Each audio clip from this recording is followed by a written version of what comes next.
Presiden Jokowi meminta wartawan untuk tidak lagi mengejar-ngejar soal kapan IKN itu atau ibu kota itu dipindahkan ke Nusantara. Sekali lagi saya sampaikan, memindahkan ibu kota itu tidak hanya urusan fisiknya saja, tapi membangun ekosistemnya itu yang perlu, dan ekosistem itu harus jadi.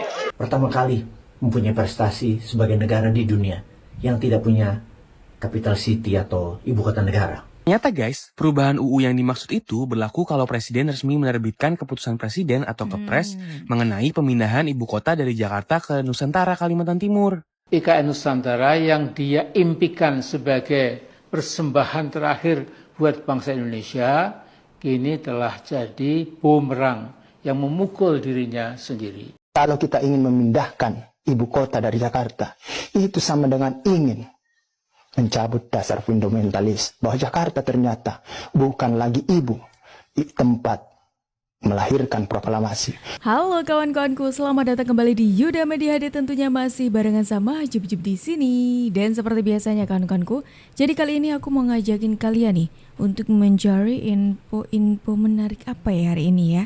Jadi kali ini kayaknya aku bakal ngajakin kalian untuk kita mendengarkan bagaimana respon Pak Jokowi. Ini pesan sih jatuhnya, pesan penting dari Pak Jokowi buat orang-orang yang sering banget menyindir.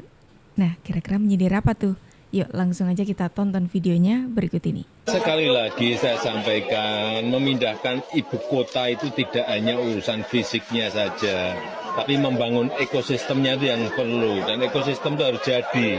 Sehingga kalau yang namanya kita pindah itu, rumah sakit siap karena itu dibutuhkan, pendidikan untuk anak-anak kita juga siap, sekolah artinya juga dibutuhkan, dari TK, SD, SMP, SMA, SMK, sampai universitas, kemudian keramaian, ada restoran, warung-warung yang juga itu diperlukan, kemudian masalah yang berkaitan dengan logistik, di mana kita mencari sesuatu barang, di mana kita mencari sesuatu, ingin beli barang, semuanya itu harus siap.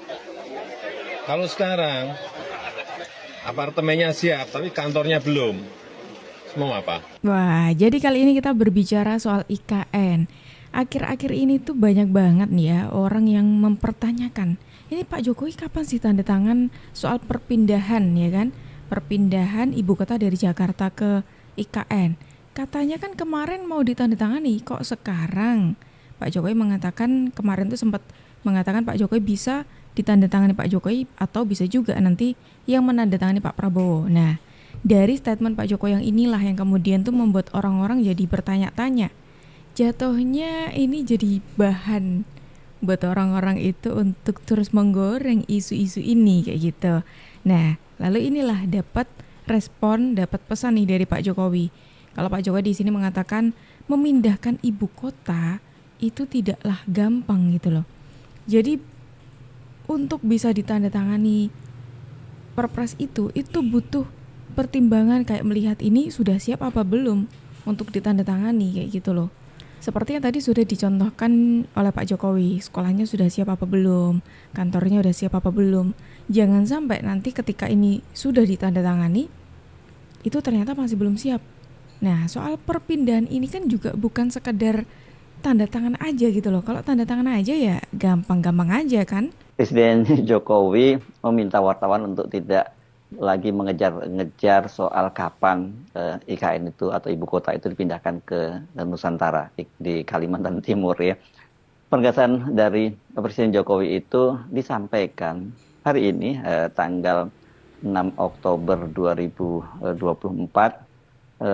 seusai Presiden Jokowi melepas kegiatan fun run atau kegiatan lari asik gitu yang diselenggarakan sebagai bagian dari peringatan hari ulang tahun TNI yang ke-79 di ibu kota Nusantara. Saya nggak tahu nyebutnya apa ya kita nih sekarang, ibu kota atau kita sebut saja ya kota Nusantara lah gitu. Karena apakah ibu kota itu akan dipindahkan betul ke IKN, itu kelihatannya hampir dapat dipastikan dalam waktu dekat ini, saat ini di era pemerintahannya Presiden Jokowi itu tidak akan terjadi. Bahkan juga kelihatannya juga tidak akan terjadi di era pemerintahan Prabowo. Sekali lagi saya sampaikan, memindahkan ibu kota itu tidak hanya urusan fisiknya saja. Untuk pertama kali dalam sejarah di Indonesia, kita tidak memiliki ibu kota, di mana tahun 2022 udah dicabut, katanya mau ganti ke IKN, dan DKI Jakarta, daerah khusus ibu kota Jakarta, diganti daerah khusus Jakarta. Kemudian rencana IKN akan dinyatakan menjadi ibu kota negara. Tapi saat ini IKN ternyata tidak jadi ibu kota negara dan Jakarta bukan ibu kota negara. Jadi kekampretan seperti ini kenapa bisa terjadi? Dan menurut sahabat semua, apa komentar Anda untuk Indonesia pertama kali mempunyai prestasi sebagai negara di dunia yang tidak punya capital city atau ibu kota negara? Selamat buat Indonesia kali ini, dan mohon solusinya bapak-bapak yang di atas. Bagi sahabat, komentarnya saya tunggu. Nah, itu tadi 2 statement yang menurutku bisa menjadi contoh bagaimana menjadi contoh untuk melengkapi perjalanan IKN. Kenapa aku bilang seperti itu? Karena selama perjalanannya IKN dari awal pembangunan sampai ada di titik ini, itu banyak sekali orang-orang, ya lebih banyak orang yang mendukung sebenarnya, tapi ya masih ada aja orang yang statementnya itu seperti seolah tidak yakin kalau IKN itu bakal bisa berhasil, tidak yakin kalau nantinya Pak Jokowi bisa membangun IKN waktu itu ya, tidak yakin kalau ini nanti IKN bakal dilanjutkan oleh Pak Prabowo. Hal-hal semacam itu loh. Dan apalagi ini yang video kedua ya, yang barusan kita tonton, ini kan mengatakan kalau ini sejarah di mana Indonesia tidak memiliki ibu kota. Karena surat untuk keputusan ibu kota di Jakarta itu dicabut oleh Pak Jokowi, yang harusnya sih segera ditandatangani biar kita punya ibu kota, katanya kan seperti itu. Emang iya ya begitu? Kayaknya kita perlu nonton video satu ini dulu deh. Kemarin ada cuitan netizen yang bilang kalau Indonesia saat ini nggak punya ibu kota. Hah? Emang bener?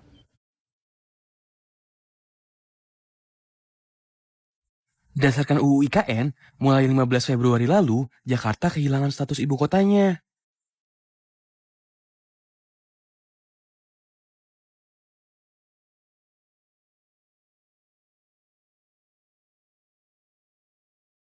Terus berarti sekarang IKN resmi menjadi ibu kota kita ya?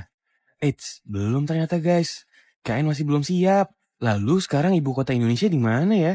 Follow TikTok Tren Asia untuk berita terupdate tiap harinya. Ternyata guys, perubahan UU yang dimaksud itu berlaku kalau Presiden resmi menerbitkan keputusan Presiden atau Kepres mengenai pemindahan ibu kota dari Jakarta ke Nusantara, Kalimantan Timur. Staf khusus Presiden bidang hukum Dini Shanti Purwono menegaskan DKI Jakarta masih berstatus sebagai ibu kota Indonesia hingga saat ini. Sembari menunggu kesiapan IKN sebagai ibu kota, DPR RI lagi mengebut pembahasan rancangan Undang-Undang Daerah Khusus Jakarta atau RUU DKJ sebagai konsekuensi dari pemindahan ibu kota ke Nusantara. Tapi, peraturan Jakarta bukan dibahas sebagai ibu kota negara, melainkan status lain yang akan dibicarakan kembali bersama pemerintah, kayak daerah khusus atau otonom gitu deh guys. Jelasannya bukan? Jadi ternyata ibu kota kita, Indonesia itu masih di Jakarta. Hal itu berlaku, pencabutan itu berlaku ketika nantinya Perpres itu sudah keluar soal perpindahan ibu kota dari Jakarta ke Kalimantan, seperti itu ya kawan-kawanku. Jadi jangan disalah tafsirkan seperti itu loh ya.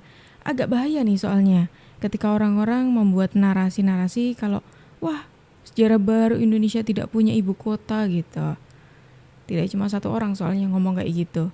Dan pastinya kalian udah tahu dan sudah bisa nebak itu siapa aja. Dan selain orang-orang yang bertanya-tanya kapan Pak Jokowi akan menandatangani, kayak dipaksa banget, bukan dipaksa, istilahnya ya, diminta untuk wah segera tanda tangan. Orang-orang kan mintanya kayak gitu loh.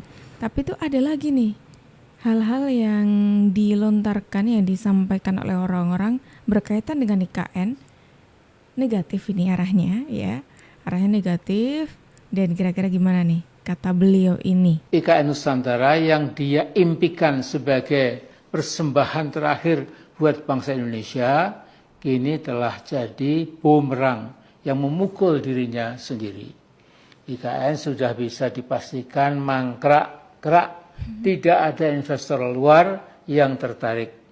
10 investor dalam negeri Yang kata media massa mau membantu Jokowi juga hanya ecek-ecek saja. Komitmen mereka cuma 20 triliun, itu pun tentu tidak bersekaligus ya. Dan besar kemungkinan hanya simbolik saja. Setelah Jokowi tidak berkuasa, tidak ada lagi raison d'être untuk meneruskan komitmen itu. Karena TKI pasti mangkrak dan Indonesia sudah ganti lurah. Maka lurah Prabowo insya Allah lebih mampu memimpin Indonesia. Nah, itu tadi.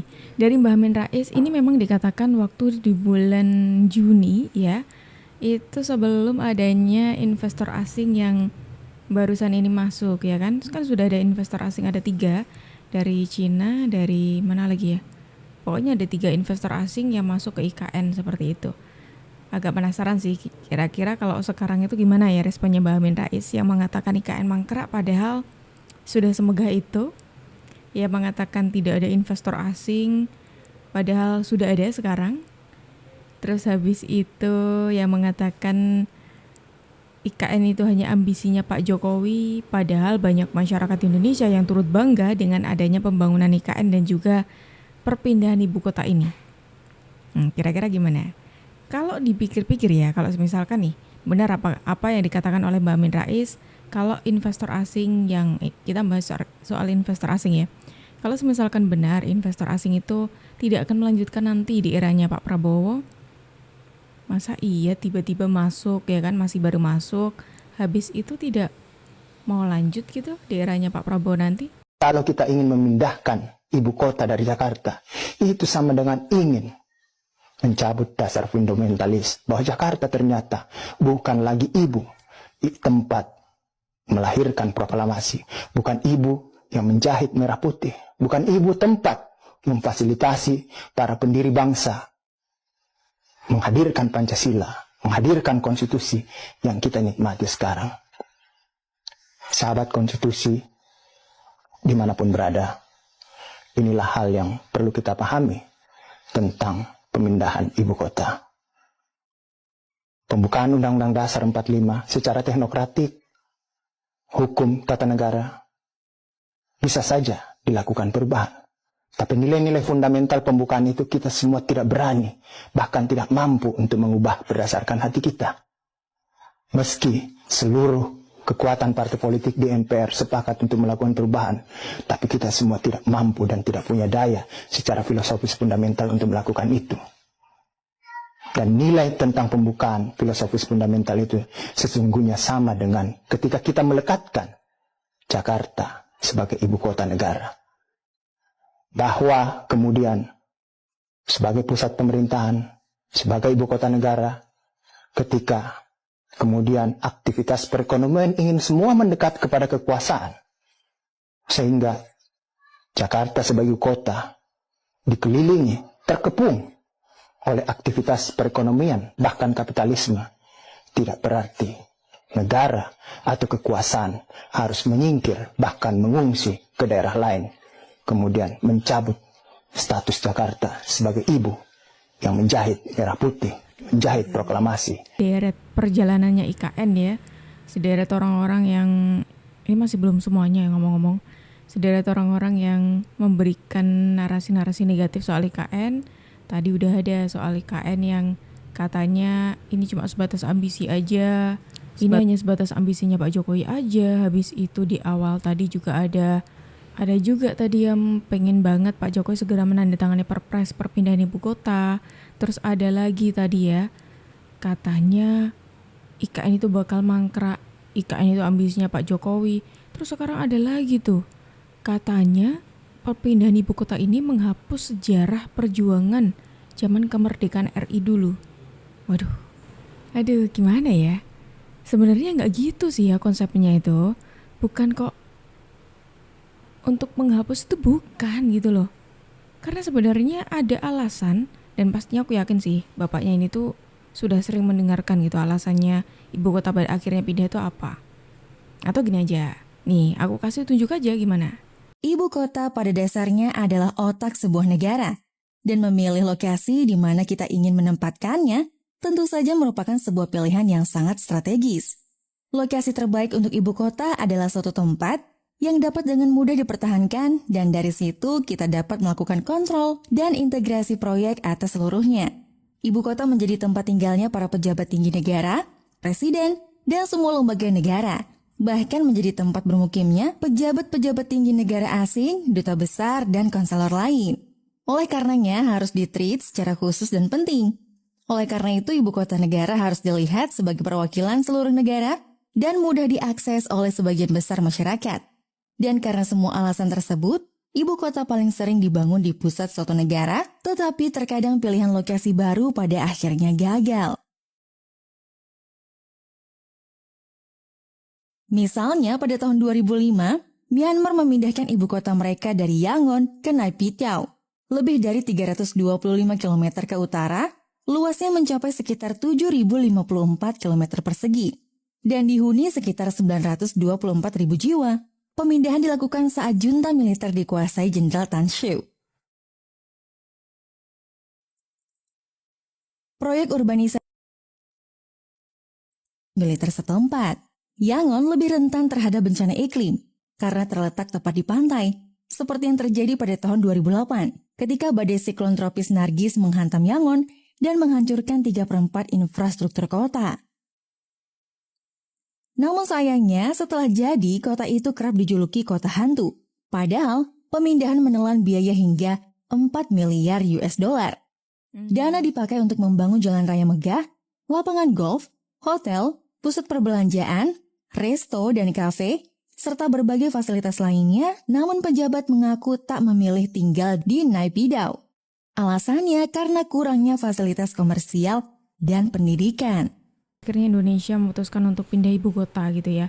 Sebenarnya pada dasarnya Indonesia itu kan sudah ada planning ke sana nih para pemimpin Indonesia yang sebelumnya, seperti masanya Bung Karno dan juga Bung Harto, di mana dua tokoh hebat tersebut juga sempat menginginkan perpindahan ibu kota ya. Cuma hal itu tidak bisa terwujud dan baru terwujud di eranya Pak Jokowi ini.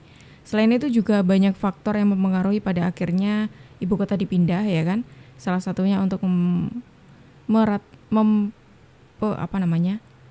meratakan pembangunan atau fasilitas yang ada di ibu kota yang ada di Indonesia kayak gitu loh. Kan Indonesia banyak ya. Selain itu juga kenapa dipilihnya Kalimantan ya, karena posisinya Kalimantan itu pas di tengah-tengah antara dari Sabang sampai ke Merauke. Ke Pulau Jawa juga cukup dekat kayak gitu. Wah, menarik nih.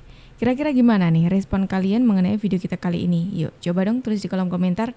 Dan sobat-sobat kawan-kawanku semuanya, terima kasih banyak karena kalian sudah menemani aku dari awal sampai akhir. Sayangnya kita harus akhiri dulu video kita hari ini sampai di sini, tapi tenang aja karena besok insya Allah kita akan ketemu lagi. Jadi jangan lupa untuk klik tombol subscribe-nya supaya kalian tidak ketinggalan info terbaru dari kita. Aku Jup pamit undur diri dulu. Sampai jumpa dan terima kasih.